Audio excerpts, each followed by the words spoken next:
మనమంతా సాధారణంగా ఒకటి అనుకుంటాం. ఒక దేశానికి ఆయిల్, గోల్డ్, మినరల్స్ లాంటి నేచురల్ రిసోర్సెస్ ఉంటే ఆ దేశం తప్పకుండా రిచ్ అవుతుందని.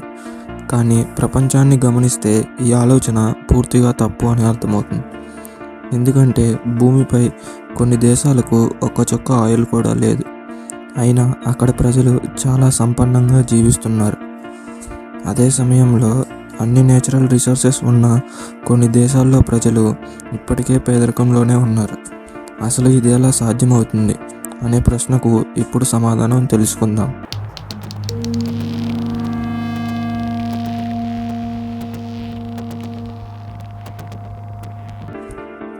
ముందుగా సింగపూర్ గురించి మాట్లాడుకుందాం.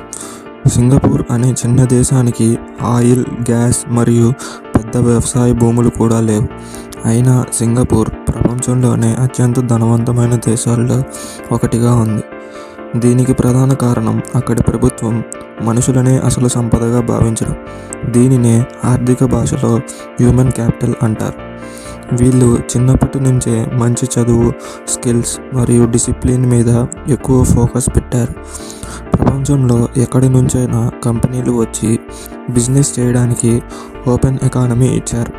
తమ దేశపు లొకేషన్ను ఉపయోగించి సింగపూర్ను ఒక పెద్ద గ్లోబల్ ట్రేడ్ హబ్గా మార్చేశారు. నేచురల్ రిసోర్సెస్ లేవని బాధపడకుండా ఉన్నదాన్ని బాగా ఉపయోగించుకుంటే దేశం ఎలా ఎదగవచ్చో సింగపూర్ స్పష్టంగా చూపించింది. ఇప్పుడు జపాన్ గురించి చూద్దాం. జపాన్ దగ్గర పెద్దగా నేచురల్ రిసోర్సెస్ లేవు. ఆయిల్ కూడా ఎక్కువగా ఇతర దేశాల నుంచి దిగుమతి చేసుకుంటుంది. అయినా జపాన్ ప్రపంచంలోనే అత్యంత శక్తివంతమైన ఆర్థిక వ్యవస్థలలో ఒకటిగా మారింది. దీనికి కారణం వాళ్ళు రా మెటీరియల్స్ను అలాగే అమ్మకుండా వాటిని విలువైన వస్తువులుగా మార్చుతారు. ఉదాహరణకి ఐరన్ను తీసుకొని కార్లను తయారు చేస్తారు. చిన్న భాగాలను తీసుకొని హై టెక్నాలజీ ప్రొడక్ట్స్ తయారు చేస్తారు. అందుకే జపాన్ తయారు చేసిన వస్తువులకు ప్రపంచమంతా డిమాండ్ ఉంటుంది. టెక్నాలజీనే ఆయిల్లా ఉపయోగించుకుంటే దేశం ఎంత దూరం వెళ్ళగలదో జపాన్ మనకు నేర్పుతుంది. స్విట్జర్లాండ్ కథ కూడా చాలా ఆసక్తికరం.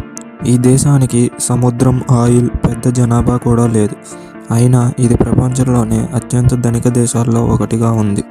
ఎందుకంటే స్విట్జర్లాండ్ చీప్ ప్రొడక్ట్స్పై ఫోకస్ పెట్టదు. వాళ్ళు హై క్వాలిటీ మరియు ప్రీమియం ప్రొడక్ట్స్ మాత్రమే తయారు చేస్తారు. ఖరీదైన వాచ్లు, ఫార్మాస్యూటికల్ కంపెనీస్, బ్యాంకింగ్ మరియు ఫైనాన్స్ లాంటి హై వాల్యూ ఇండస్ట్రీస్ మీద ఫోకస్ పెట్టారు. తక్కువ వస్తువులు అమ్మినా వాటి విలువ చాలా ఎక్కువగా ఉండడం వల్ల దేశానికి భారీ ఆదాయం వస్తుంది. దక్షిణ కొరియా కథ మరింత ప్రేరణ ఇస్తుంది. ఒకప్పుడు దక్షిణ కొరియా చాలా పేద దేశం. కానీ ప్రభుత్వం ఒక స్పష్టమైన నిర్ణయం తీసుకుంది. దేశ భవిష్యత్తు చదువులోనే ఉందని నమ్మి ఎడ్యుకేషన్ మీద భారీగా పెట్టుబడి పెట్టింది. పిల్లలు చదివారు, స్కిల్స్ నేర్చుకున్నారు, ఇండస్ట్రీస్ పెరిగాయి.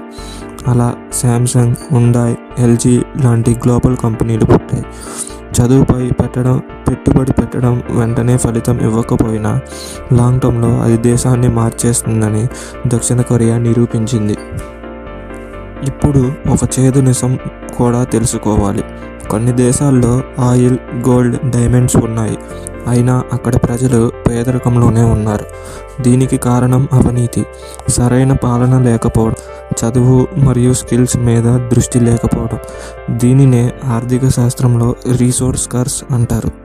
నేచురల్ రిసోర్సెస్ ఉన్నాయనే నమ్మకంతో మిగతా రంగాలను నిర్లక్ష్యం చేస్తే అదే నేచురల్ రిసోర్సెస్ దేశానికి శాపంగా మారుతాయి.